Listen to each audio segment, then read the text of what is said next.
చూసారా, విమోచన క్రయధనముగా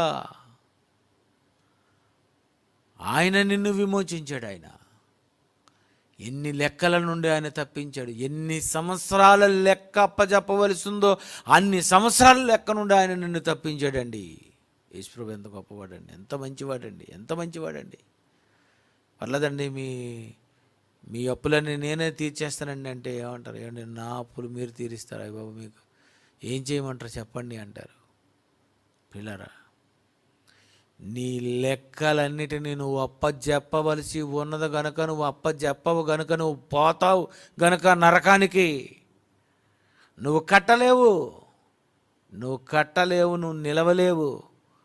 అయినా నీకు అవకాశం యేసు ప్రభు వలన వచ్చింది. ఆ శిక్ష అదంతా నువ్వు తప్పించుకుంటావు. నువ్వు అది ఒక్క యేసు ప్రభు వల్లనే. మరి ఇలాగ నీ లెక్కలకు యేసుక్రీస్తు వారు ఆ శిలువ మరణం, ఆయన ప్రాణం ఇవ్వడం, ఆయన్ని క్షమించటం, ఇన్ని చేసినందుకు,